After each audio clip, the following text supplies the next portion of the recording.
He honere, he kororea ki te atua, he mangarongo ki te whenua, he whakaro pai ki ngā tangata katoa.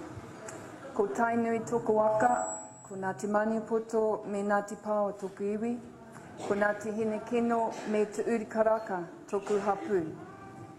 Ko te kete o Tarahanga me Wharekawa Kaiawa toku marae. Ko Mihinarangi Forbes toku ingoa, no reira, tēnā koutou, tēnā koutou, tēnā koutou katoa. I'd like to first of all acknowledge and thank those who organised this hui, and it's a real pleasure to see so many here today. It's a long shot from when we used to go out and there would be about 5 that turned up, so must be getting serious. I'd also like to acknowledge Whaia Bonnie, thank you for the introduction, and also our matua, Tam Te Paere o Tūhoi. For those here today, it's a pleasure to be here within Te Arawa, tēnā koutou. I really am going to enjoy sharing this kaupapa because we were here not so long ago, about 3-4 weeks ago, and now we're back here again, and it's a real pleasure. So, kia ora koutou. I'm going to share with you, this kaupapa today is about something or things that were actually put in place around about the late 1700s. I'm going to share this kaupapa because it's really important to us as Māori. These are safety mechanisms that our tūpuna put in place a long time ago. They've always been there and they're actually still there for us as Māori to utilise. I'm going to go back to, as I said, the late 1700s, around the time that the whalers, sealers, traders began to come down past our back doorstep, Aotearoa. And if we just look at this map up here, all those countries were actually the countries that our tūpuna used to trade with. And around that time, 1700s, it's not only important that this kōrero has been handed down by our tūpuna, but it's also been very important that the written evidence and documentation has also been sourced. And so the early colonials, the wonderful thing is they wrote everything down. Everything that happened during a day, it was all written down as an entry of what actually happened and passed during that day.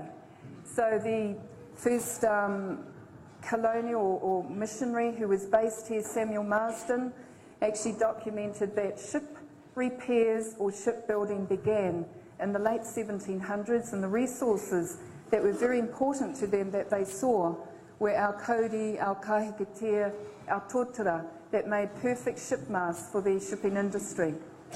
Another resource that was important to them was our harakeke, because that made rope for the shipping industry as well. And where we are situated on this map, we are right at the very bottom. There was only 2 ways around the world, right around the top when the ice had melted, and around the bottom because there was no Suez Canal, there was no Panama Canal, and there was only right on past our doorstep. So that is why it was very important when they did come by, they saw our resources and began to stop off. In 1805, England won the Battle of Trafalgar, and England being right up the very top of the globe, we wonder how we had anything to do with it being right at the very bottom.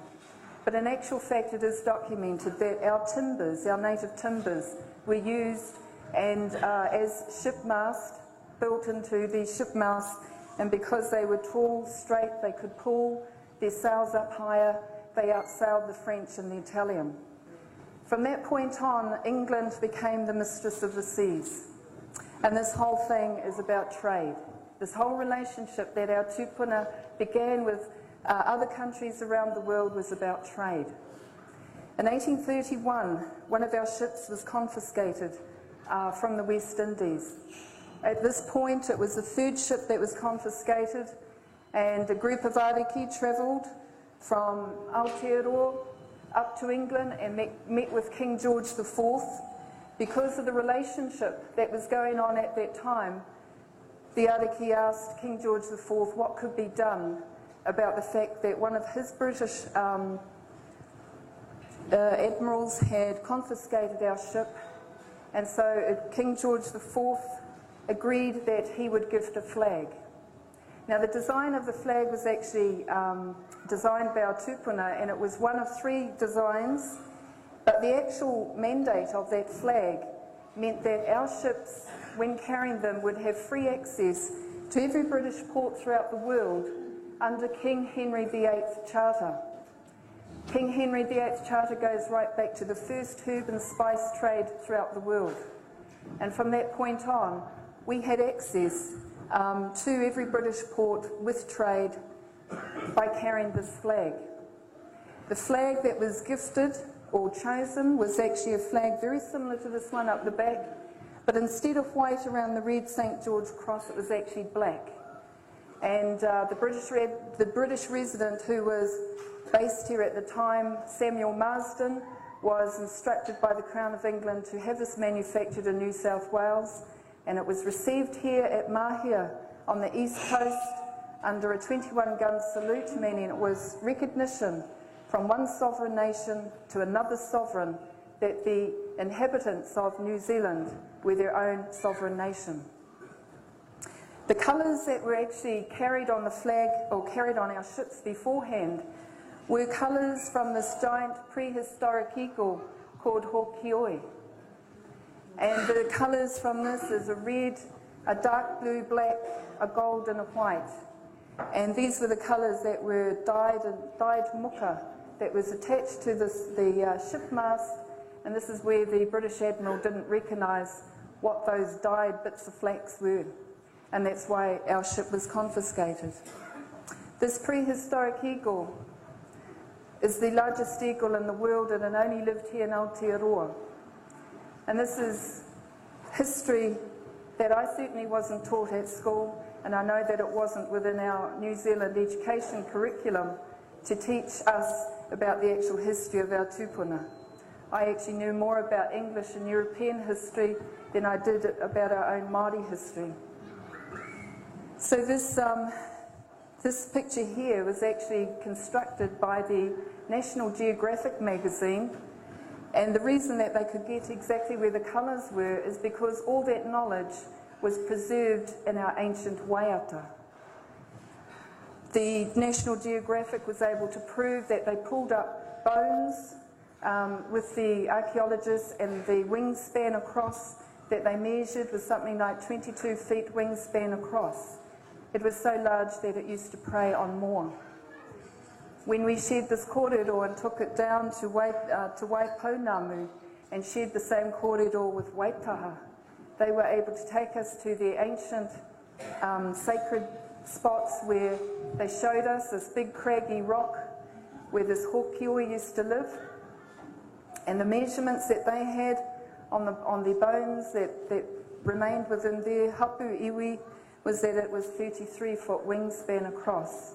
So this is information that is so important, not so much about the fact that it was way back in prehistoric times, but it actually carried through, because these colours are still used today.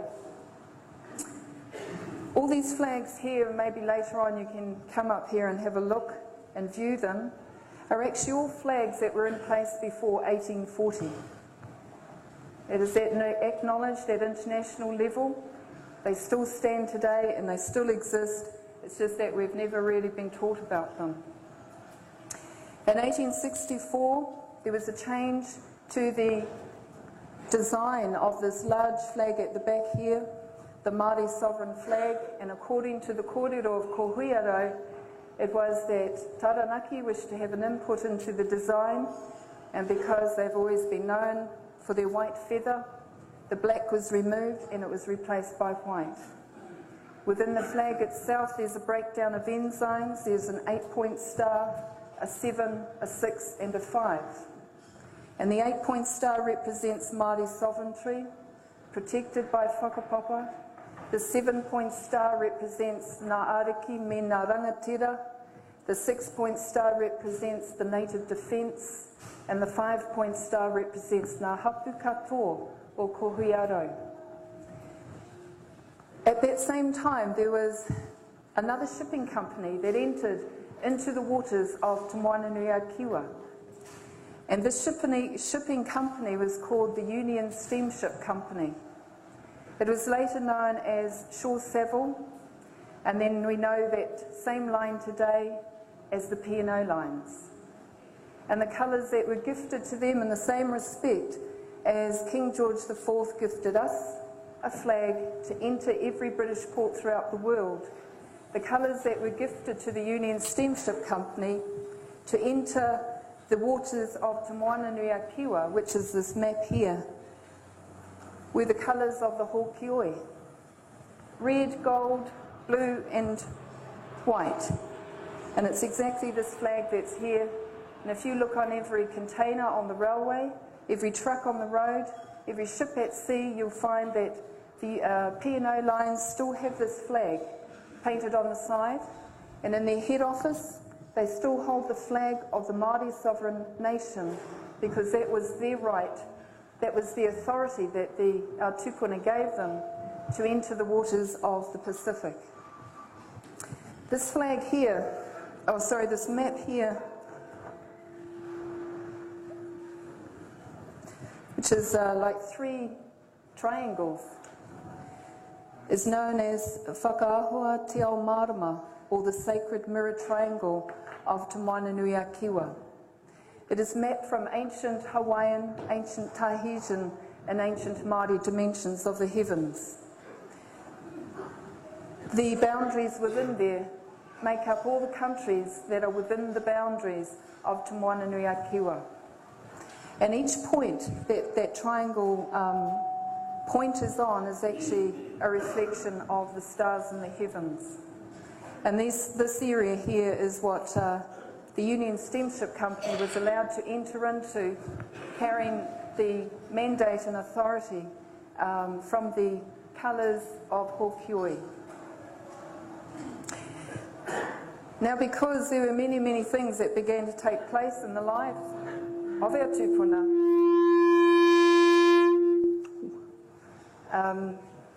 it was really important that they all got together. The reason being is that not only was there threat and concern for Aotearoa, there was also a concern for every country within the Pacific or within Te Moana Nui a Kiwa. The reason being is that the north was coming down through the south, and it was important to begin to protect the whenua, protect the resources for the future generations. And so there was a gathering at a place called Okoroere, which is not far from here. It's where the hot pools are. I think there's a pub and a golf course here at the moment. But it has a very historical background. Sometime during the 1500s, it was when Mihinarangi from Ngāti Kahununu, Ngāti Porou, was coming through to meet with Tūrongo of Tainui. And on her way, she was hapu, and she stopped and she gave birth to Raukawa at Okoroere.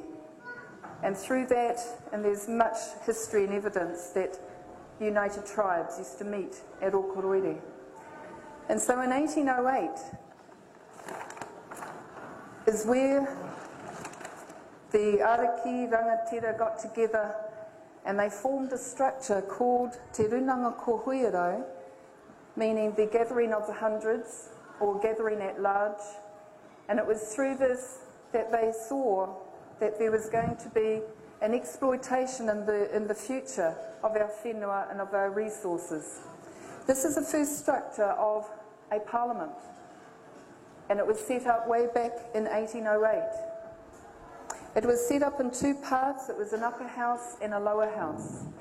The upper house being known as Te Whare Wai Hautapu, and it is totally unpenetratable by government. It is also unpenetratable by any other sovereign around the world. The bottom whare, known as Te Whare e Ruru I o Huhanga, is operated totally by hapu. Without the bottom, the top doesn't work. Without the top, the bottom doesn't work. It has actually just been dormant in recess since 1947. I'd like to just briefly go through these because it's very important that this history here actually covers everything within a nation. These boxes, and I know down the back you won't be able to read what's actually in them, but I'll just read out to you what they are. On this side there is a whare here called Te Moana Nui a Kiwa, and it actually represents all the ariki within the countries of this boundary on this map, Te Moana Nui a Kiwa. Way before 1840 there was an exchange of contractual treaties within these different nations, and the reasons being they were uniting in order to protect the whenua and resources in the future. So Te Moana Nui a Kiwa actually sits in this whare, in this upper house of this ko Huiarau. Te whare te karere represents the archives that belong to the Maori nation.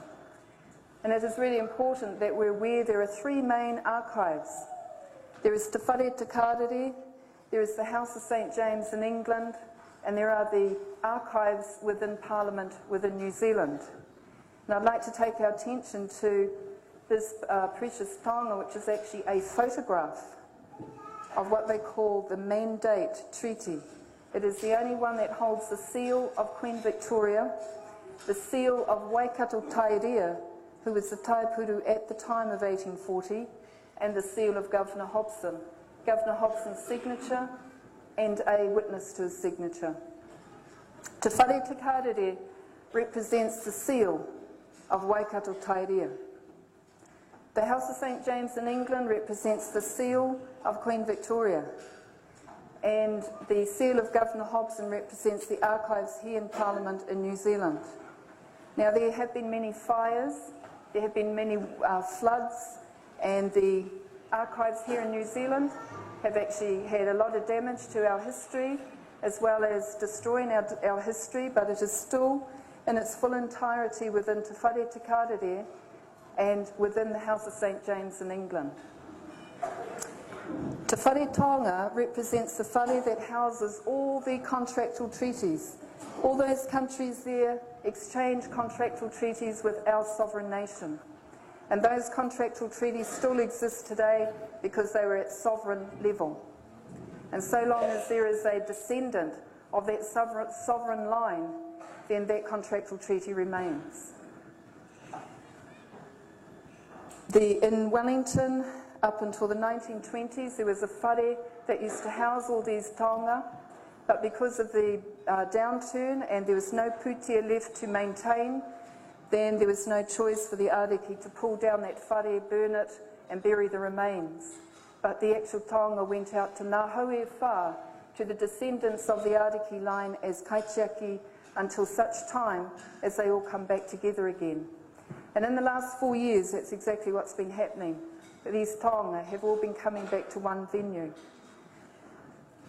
Te whare whakaahua is the House of Authorities on behalf of the Maori nation. This Mandate Treaty would be one of those taonga. There is another important taonga which is called Te Awarangi Nui o Mokoia, and it is the free carriage of Westminster, which allows us as the Maori nation to go direct to the Privy Council via the Crown of England. And the history has always been there, that our tupuna, our ariki, didn't go through the colonial system that was set up. They jumped on their ship and they went straight to England, from crown to crown. And that's all through history, that they never went through the avenue that was actually set up for non-Māori in this country. There are many other taonga that represent the authorities on behalf of the Māori nation. Te whare tairua represents the sovereign line. It is protected by whakapapa and it cannot be changed in any way. Te whare Native Internal Affairs looked after health, education, housing and welfare. And Te whare Awaroa was the first bank ever set up here in Aotearoa, and it was the Māori Reserve Bank. It was set up in 1808 up in Kororareka up north, but I'll go more into that history when I get to that point. But it may be empty at the moment, but I'm sure it is absolutely protected and still in place for the Māori nation to utilise. It is the Māori Reserve Bank. The Royal Palace Household Guards represents exactly that we had the protection to look after the sovereign line. And it's been good that I've been able to bring photographs from the archives, because with photographs you can't deny history. This photograph here represents the Huiarau Palace Household Guards. If you look at closely later, you'll find that they're made up from all different nationalities because of the contractual treaties we had with the other sovereign nations in protection of each other. The Ariki aristocrats, ahu piri o nā kōhere. Aristocrats being a European word, but that's exactly how our Ariki are documented in the House of St James in England. TASS, T-A-S-S, represents Taiopuru Awaroa Secret Service. And as in every sovereign, there has always been an intelligence service to look after the welfare of the sovereign line. TASS was known to be very active during the Second World War. In fact, it is known as one of the best intelligence services in the world. When Ko Huiarau went into recess, TASS went into recess as well. Now in this bottom whare, the Native Internal Affairs looked after health, education, papakaing and welfare at the different waka level. The commercial arm looked after trade with all those countries that we had contractual treaties with. The Onehunga Endowment Trust was the name of the lower bank that the Maori Reserve Bank, the Awaroa Bank, had passed the warrant down to. The Onehunga Endowment Trust still exists today, and in fact, when Ko Huiarau went into recess, it came under the trusteeship of the government. So it still exists today. The Native Justice Department looked after exactly that, that we had Maori customary law here in this country before European law. And the Minister of Justice, Doug Graham, has publicly stated, I think about 2 years ago, there are two laws in this country. There is Maori customary law and there is European law. And the sooner that New Zealand as a whole understands this and becomes aware of it, the sooner we can just get on with what we're meant to be getting on with. The Native Defence, as the 6-point star represents, we had our own Native Defence before, and it's not about us setting up another defence. We have a very good national army and a very good national navy. It's just that this is the history that was there, and this is what I'm sharing with you. The Confederation of Chiefs, or rangatira, as the 7-point star represents, so there by right of whakapapa. We have the rangatira in the lower house, we have the ariki in the upper house. And it's exactly as these two photographs up here represent. On your left is the ariki in the upper house of Māori Parliament. This photograph goes back to 1893, but before 1893 and before photographs we had oil paintings, we had watercolours, but that's still a European introduced medium. Prior to that, it was always the mark of the moko that was the registration. On your right is the lower house made up of the rangatira line. So it's exactly that, our ariki, the kaitiaki of the upper house, our rangatira, the kaitiaki of the lower house. In the very bottom, hapu iwi, although here is actually one of the most powerful whare of this whole structure, because without hapu, nothing moves. And that's exactly what has happened in these last 50-odd years when Ko Huiarau went into recess, is that this whole thing has just been growing cobwebs. It has been dormant and it has been sitting there until we as hapu utilise it. Now this whole structure is huge. I mean, it's everything that manages a nation. And although we see it on paper, and I've explained it to you in all its appropriate boxes, the most important thing that rises and comes from hapu is how did it really work? Because the most important thing to make this work is where did the pūtea come from? And if we just look and think back to what we know as state-owned enterprises, they're actually the fragments of what originally was set up by our tūpuna. And I'd like to go through some of those with you, just so that we understand where this went to. And it's not about going back over grievances, because we've grieved for far too long. It's about understanding the history of what used to be known and what we know as today.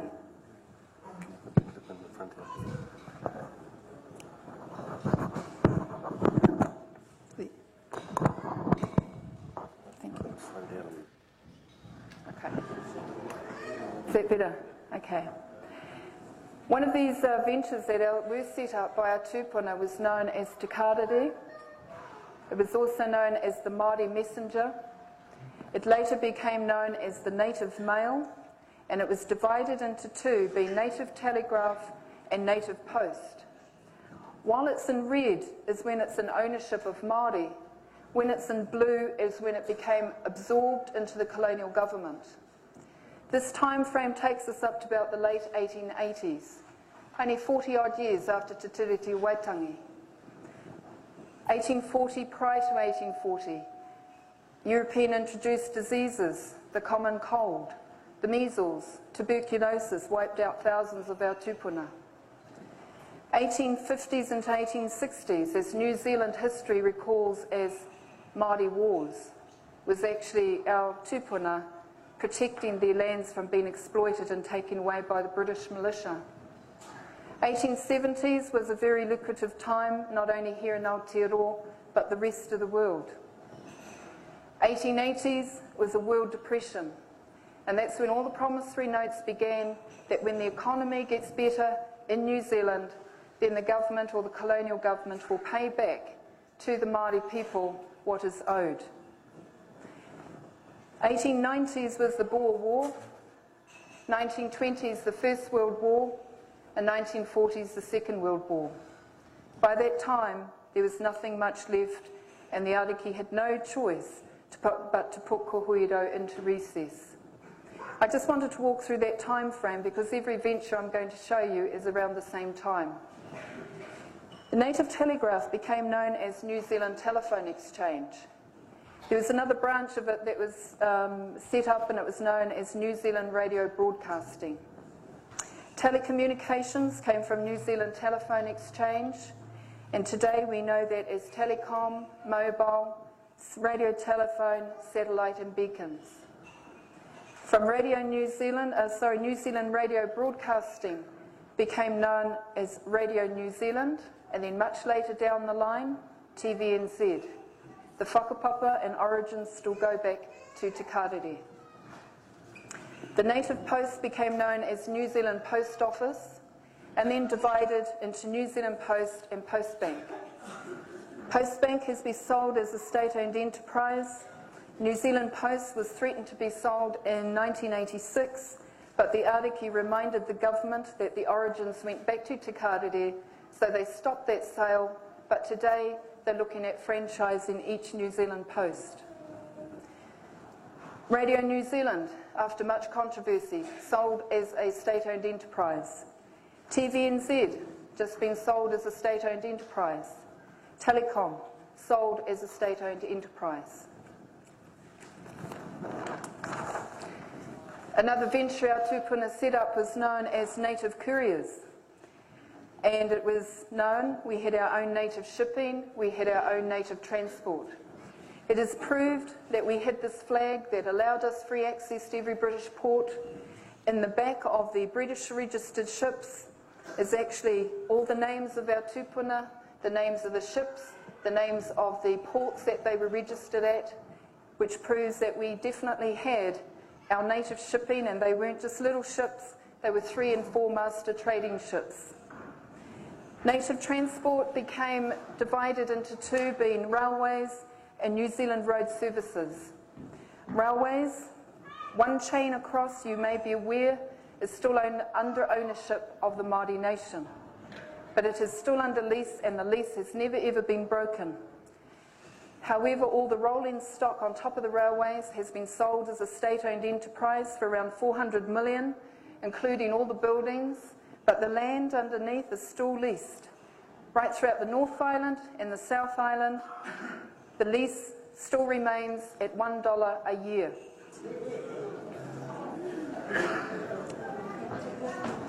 New Zealand Road Services became privatised, individualised, And then later on down the line we had a New Zealand Air Corporation which went through this whole process to be known as Air New Zealand and was sold off as a state-owned enterprise. Native shipping, once there was no pūtea to maintain anymore, became absorbed into what was known as the Union Steamship Company. We know that today as P&O Lines. The whakapapa of the Awaroa Bank, the Native Reserve Bank, set up in 1808 at Kororareka. It operated in Auckland when Auckland became the capital. It operated in Ahuriri, Napier, when Napier became the capital for a short time. It also operated in a place that we know within Tainui on one of our major motorways, the Waikato River, at a place called Cambridge. But every New Zealand post office was an agent on behalf of the Awaroa Bank. In 1889, because of the many things that began to take place, it was agreed that the Bank of New Zealand, which is the Reserve Bank of New Zealand, absorb the accounts from the Awaroa Bank, but pay back to the Maori nation equity as in representation of population. It started back then, of course it never happened. In 1990, the Bank of New Zealand was sold as a state-owned enterprise.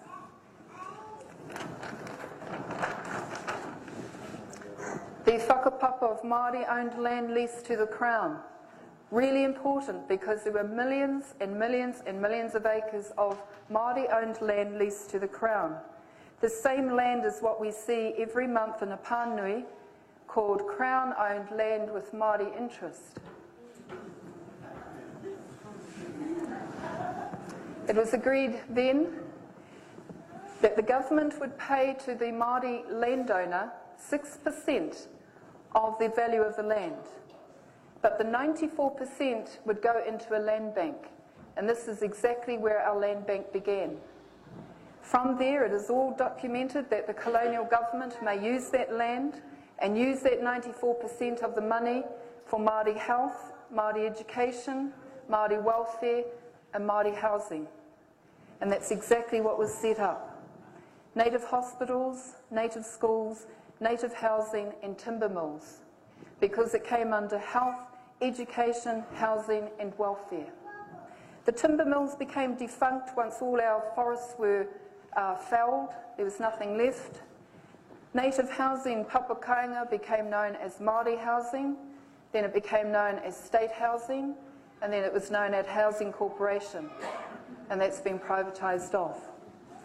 Native hospitals and native schools are still there, but they're actually being transferred into European title. Your major Rotorua hospital here and all the major schools right throughout were originally native schools and native hospitals. From this land bank there were huge ballots of land runs leased to buy to European. The majority of the South Island was made up like that. Every hydro dam is built on the land from the land bank with the money from the 94%. Acquisition lands which were taken for return servicemen lands and defence lands, taken from the land bank, and when the return servicemen lands were no more, they were actually gifted to the return servicemen for their lifetime. And when that return serviceman had passed on, then that land was to go back into the land bank to the original Māori landowner. We have second and third descendants from the return servicemen who are still on those lands but are innocent because they didn't know what the deal was. And then we have local hapu protesting and occupying lands because they remember that they were ancestral lands. Defence lands were taken for defence and they weren't to be used anymore. They were to go back into the land bank. We have defence lands being used as a raupatu settlement. And again, it's take from that original landowner and give to someone else. Forestry, right through this country, we have huge tracts of forestry. Not far from here, you have the largest man-made forest in the world, or in the southern hemisphere. And those lands, the forestry was actually taken from the land bank with the money from the 94%, and today we have multinational companies managing and controlling those lands, and again we have hapu protesting and occupying those lands because they remember those were ancestral lands. The whakapapa of native reserves. Native reserves came about by every legal purchase of land that the Crown did make. And they did make some legal purchases. 10% would be walked out by the hapu and kept aside as native reserves. Where these native reserves used to be is where the native villages were, where the favourite hunting grounds were, where the favourite fishing grounds were. And then alongside that, under the New Zealand Settlement Act, were set up townships. Today, the fragments of these native reserves are what we know as parks and reserves, regional parks and docklands. Department of Conservation. The whakapapa of wastelands. 1840, Te Tiritia Waitangi. 1841, the first wasteland was passed and put in place.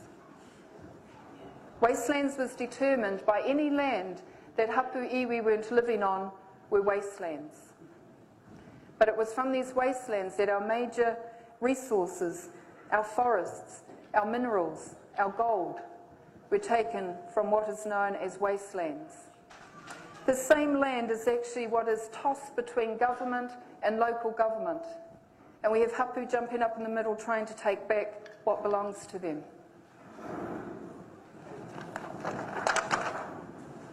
The treaty contract, Te Tiritia Waitangi, in 1840 as it was, and the treaty partnership as it still stands today.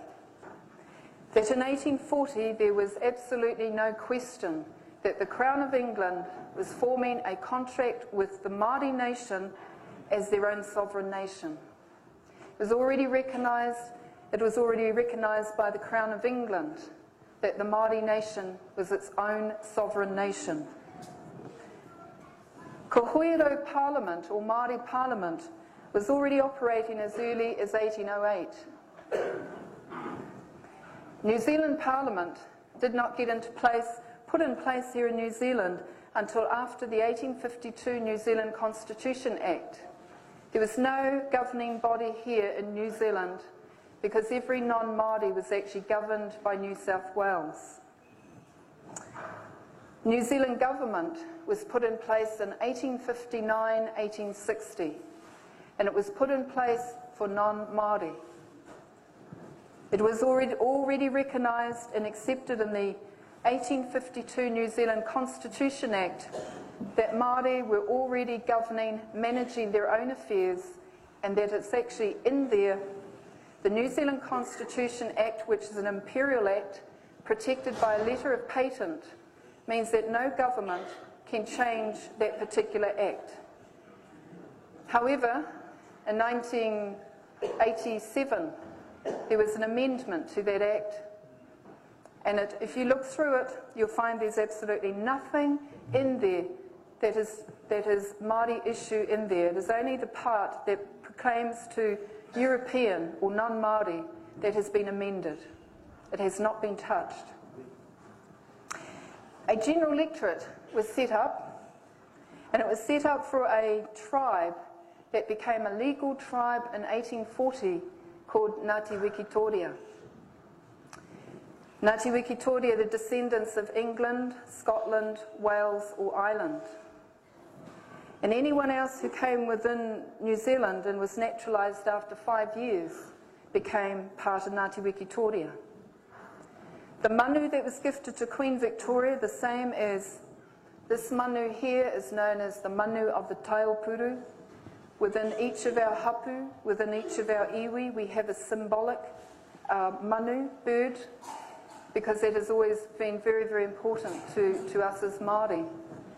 The manu that was gifted to Queen Victoria at the time of the treaty was the kotuku, the white heron. And if you look on government buildings today, you'll see a kotuku, a heron, white heron. Queen Elizabeth II today is still acknowledged as the lone flight of the white heron. And so that has always been known, it is still documented, that this bird, this manu, was gifted to Queen Victoria at that time. Now, if you think about how many of our New Zealanders who have migrated here from overseas since 1840, and it's 1999 today, you'll find that all those that actually make up Ngāti Wikitoria are a much, much larger population and majority than those who are represented as Māori electorate. In 1867, because of the many legislations that were being put in place in order to alienate our lands from us, it was important that our tupuna saw there had to be some monitoring in the New Zealand government or New Zealand Parliament. So in 1867 we had our first 4 Māori seats within New Zealand Parliament. It is 1999 and we've just got our 6th Māori seat.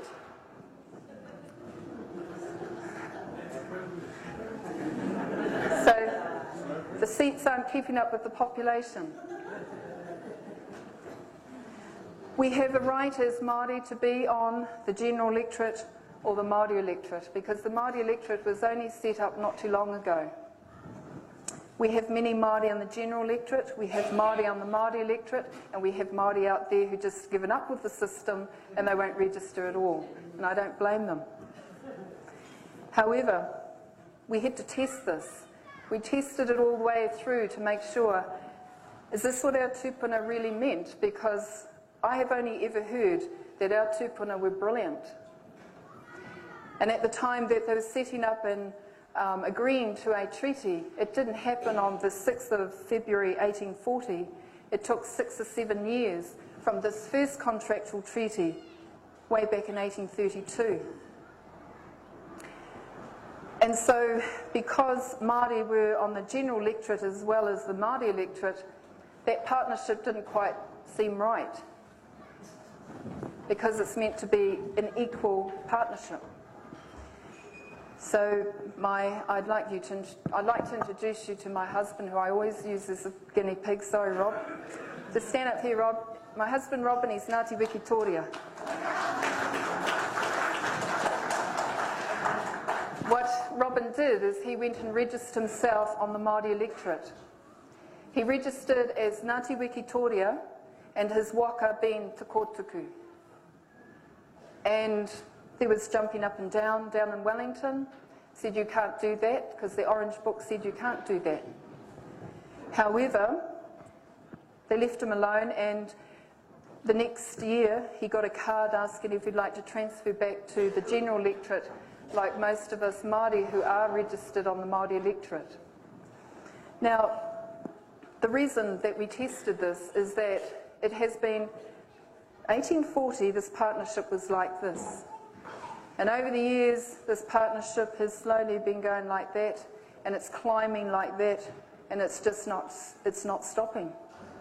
And so it was bringing it back to what really was fair and what our tupuna really did mean by a treaty. It's about a partnership, and it's about a fairness, and it's about equality. So we've gone through this corridor with many Ngāti Wikitoria associates and friends and relatives, and once they found out and realised just what it is that Māori are jumping up and down about, they also are registering themselves on the Māori electorate. It's just a history and information that I needed to share with you. In 1947, this whare here, ko Huiarau Parliament, went into recess. And if you can see, there's only been one way for the Māori nation to go. And it has been totally within an arena whereby policies have been written by people who have no idea what it is that the Māori nation needs are, which is why today in 1999, the Māori nation is actually classed as a third world nation, living beside a first world nation within an affluent country. Something did not work and something didn't go well because the people who were looking after the policies for health, education, housing, welfare did not listen or hear what the people were actually asking for. On the 28th of October 1997, this box here, Ko Huiarau Parliament, came out of recess.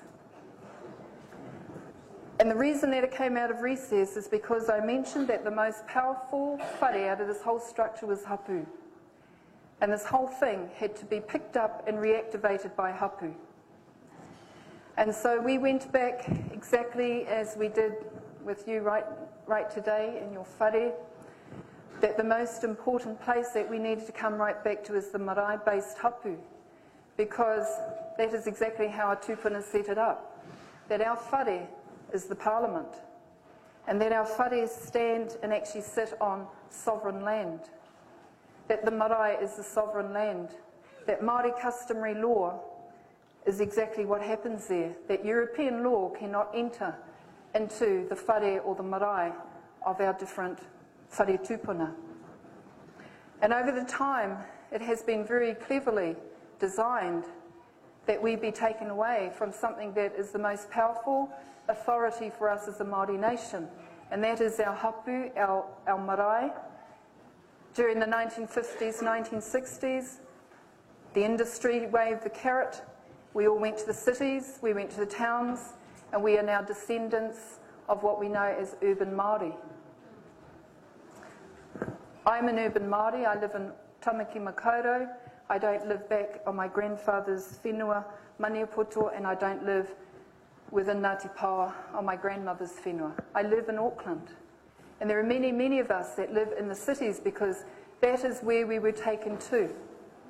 The lands that were our tupuna lands were leased out, and then it came under what was set in place as the 1955 Trust Board Act. This is how the structure used to be before Ko Huiarau went into recess, and it was one of the most democratic, fair structure that used to be. That each of these circles represent a hapu, that each of these symbols here represent the marae or whare or pā, depending on how large our hapu are.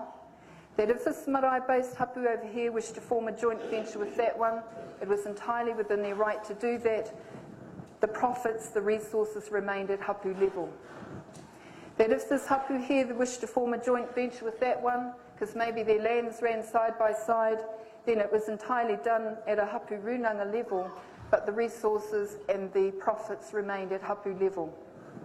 If the whole iwi wished to do something, then it was done at an iwi runanga level, but everything remained right back down with hapu. In 1955, after Ko Huiarau went into recess, a very damaging act was put in place, and it was called the 1955 Trust Board Act. What that did do is it cut everything from here down away. Everything was held up the top. The Constitution is set up by the Crown or the government. The trustees are only accountable to the Minister of Māori Affairs. They do not have to listen to the people, which is why we're in the status of a third world nation today. And it is actually a government agent. What has happened, of course, is over many of the hapu who have been disenchanted with what is going on. It had been put through by many, but I'll let you know the way that we utilised the free carriage of Westminster and took it directly to the Crown. Although Ko Huiarau had gone into recess, it means in recess, it's not shut. There was one whare that was left open, and it was the ariki ahupiri o ngā kōhere. And we utilised the free carriage of Westminster and went through that way.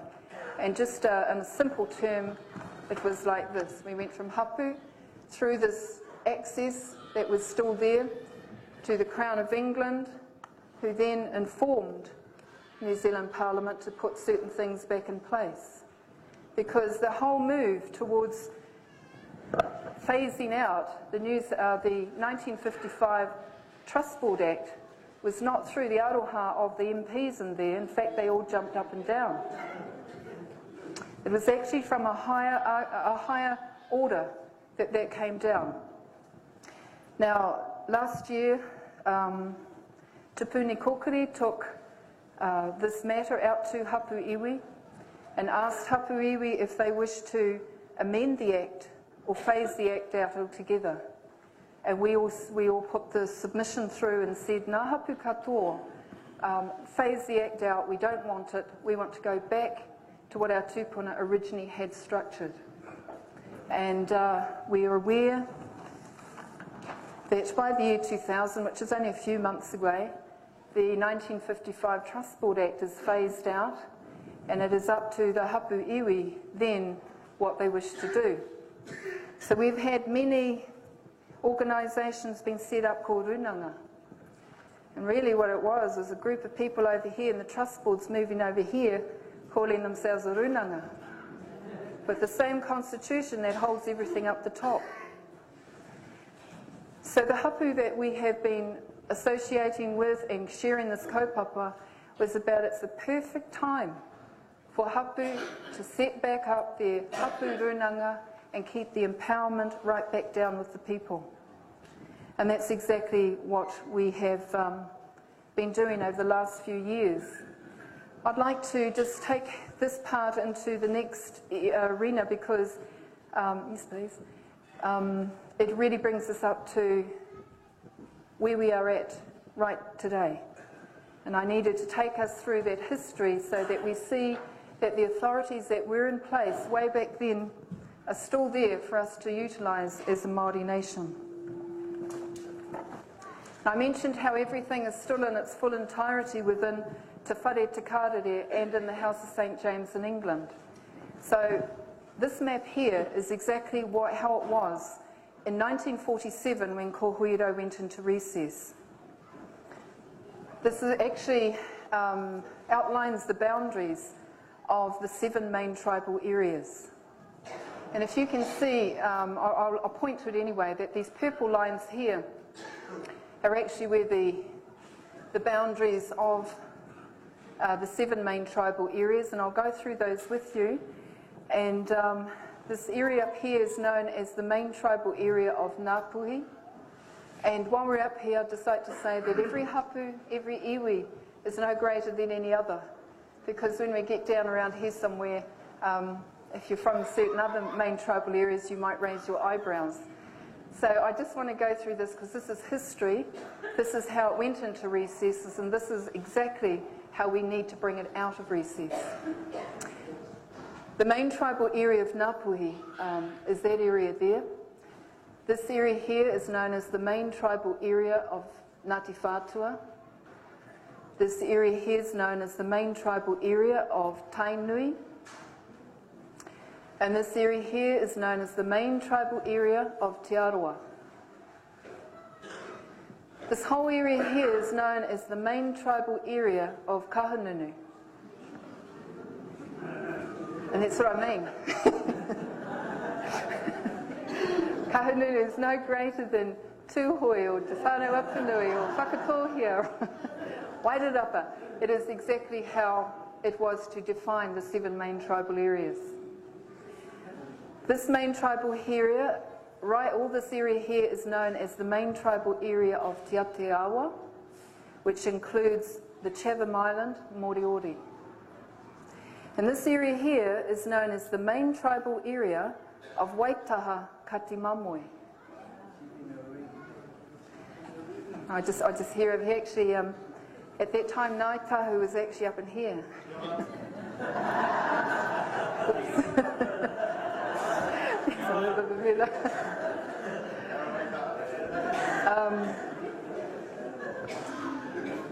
Because it was important to look at reactivating what was in place by sticking totally with Māori customary law, because by doing that we could in no way be interfered with by European law.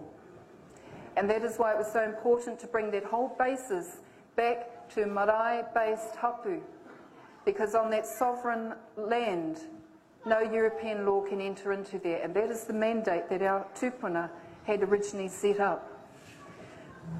From the 28th of October 1997, when I mentioned Ko Huiarau came out of recess, It didn't mean to say that we suddenly had all these authorities and everything was in place. We had a lot of mahi that had to be done. We had to actually find one hapu from each of these 7 main tribal areas to actually step outside the square and stand over here.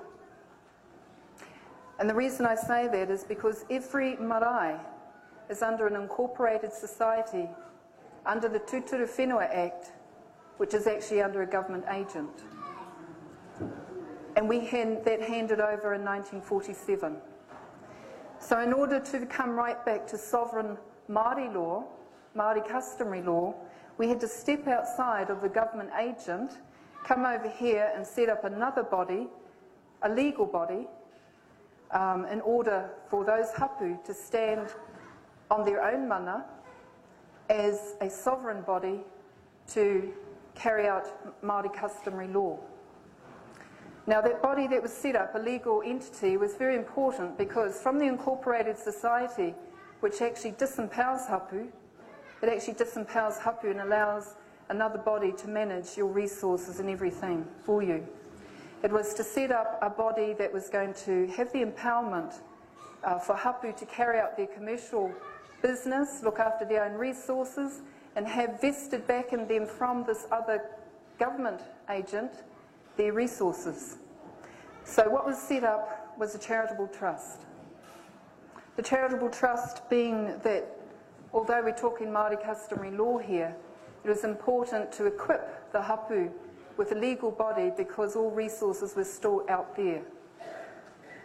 Now with that charitable trust, it was important that the hapu set up their runanga too.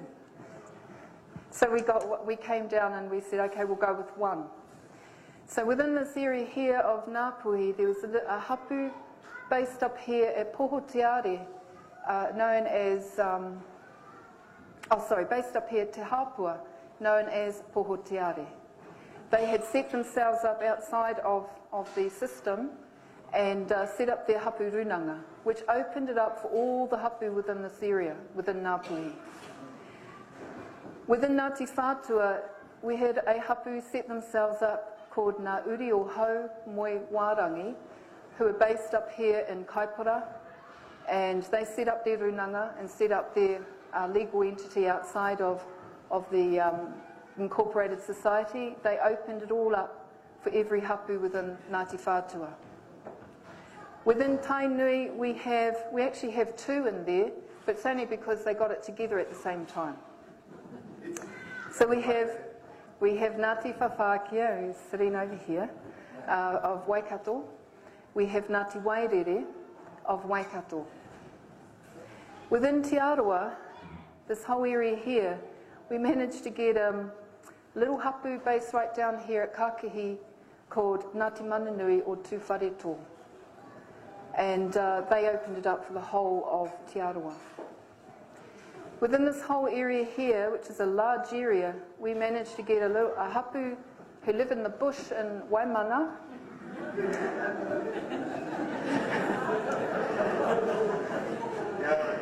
Called Ngāi Tamatuhira or Tūhoi. And by that stand, by doing that, it opened up for the whole of all these areas here. Within this whole area of Te Atiawa, a little hapu based here called Ruka Ruka ki Te Atiawa. It's actually based on the Hefi track. They don't even have a whare, they have a stone. But they did exactly according to go back and empower themselves as a runanga.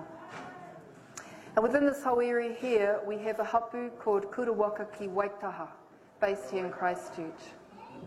Now through that took over a year, and that was achieved by the 7th of November 1998. And by utilising again the free carriage of Westminster, going through the upper house, it took it directly to the Crown of England, whereby the submission really said, thank you for looking after our business, we're now looking after it ourselves. And the proof is that we've actually stepped outside a government agent and we are an autonomous body. Now what that also did is it was a dual process. Not only did it reactivate ko Huiarau itself, Parliament, but and reactivated the hapu autonomy. It also reactivated the electoral areas that have been sitting dormant all this time within ko Huiarau. There are actually electoral areas and with electoral seats that have been there all this time, and I'd like to just go through those with you, because the hapu registration actually instigated the electoral role for ko Huiarau Parliament. Now within Ngāpuhi, there is only one electoral area there, and in each of the electoral areas there are 4 seats.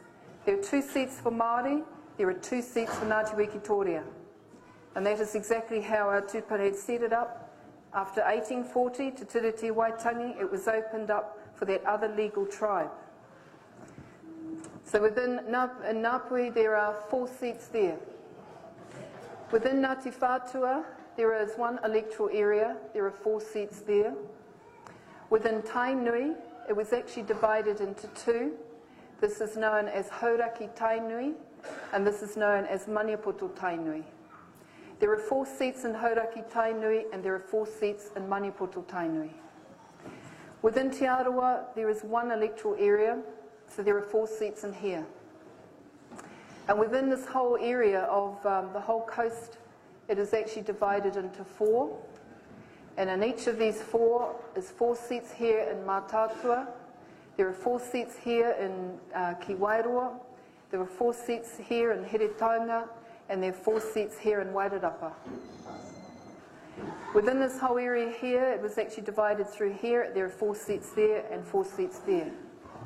And within this whole area, there is 4 seats there.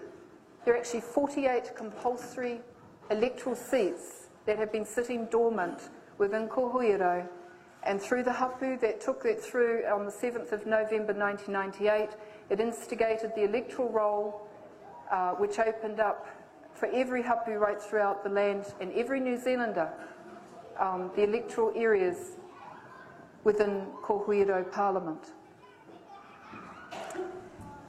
I'd like to just go through a time frame that we've been working with, and I know that although many here have never ever heard of ko Huiarau, we've really tried to get this kōrero out. But we haven't been too successful, but as of last week, it was wonderful because Te Karere covered 2 of our hui, and it's now getting out, and it's good to see someone here today as well. So we have been trying for a long time to get this out to the people, and we have been boycotted. From the 7th of November 1998, it took it through to another time frame, which is right up to the 26th of June 1999. What that period did is that it allowed an appeal from the Crown of England. It allowed for a period of reappeal, and all that passed, which meant that by the 26th of June 1999, it was totally legal and had gone through.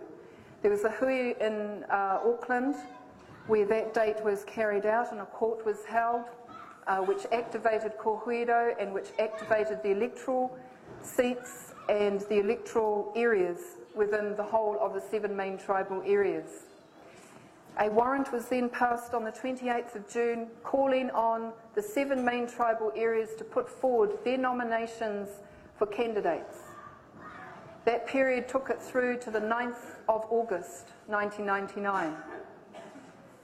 We now are into the 4th of September. We were wanting at least the 48 compulsory seats filled, and where there were areas and time where we had to check through the registrations that were actually open since November 1998, and we saw that there were different areas that were lacking in knowledge of knowing about this. So we'd just been out on hikoi targeting those areas that needed some boost to understand that this was already in process. On the 10th of August, a second warrant was passed whereby the elections and the campaigning began. So by the 9th of August, when I said that we needed 48, we've actually got 69 candidates that came forward and registered before the 9th of August. So it is now in that period right now of campaigning. The elections is actually on the 18th of December 1999. The publication of that will be on the 26th of January the year 2000. And by March 2000, Ko Huiarau Parliament needs to be up, filled with all members of Parliament, to be running side by side with New Zealand Parliament.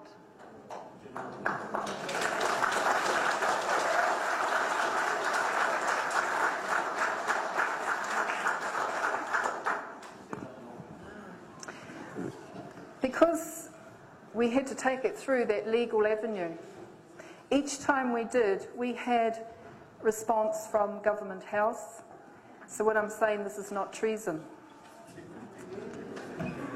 It is totally what was history, it was in place, it used to operate, and it is there for us to pick up. It is history, it is authority, because it was in place before 1840. On the, after the 26th of June, sorry, where are we? No, after the 7th of November 1998, the submission went directly through to the Crown of England. Copies were sent to the Governor-General here in New Zealand, as well as to the Prime Minister. So they have copies of all those hapu. They have all their names there, so they know who's who. They are totally aware of what has been happening. On the 27th of January 1999, we got a letter back from the Government House saying that the Governor-General has asked me to acknowledge the receipt of a copy of your submission to reactivate the Ko Huiarau Māori Parliament addressed to the Executive Council of Te Runanga Ko Huiarau. After the 26th of June 1999, and the second submission went through, whereby the whole structures were set in place by the hapu, by the runanga that were going to be set up in the 7 main tribal areas. Another letter came back from Government House saying, I am writing to acknowledge the receipt of your submission to Te Whare Ahupiri o Ngā Kōhere. It would be helpful to know whom you have sent this submission, since this would determine how Government House should deal with it.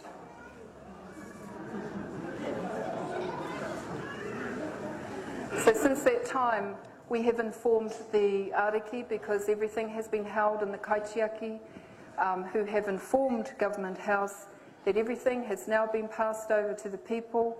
It is up to the people to structure exactly how and everything used to be in place before 1840, which is recognised by and put in place there within the 1852 New Zealand Constitution Act.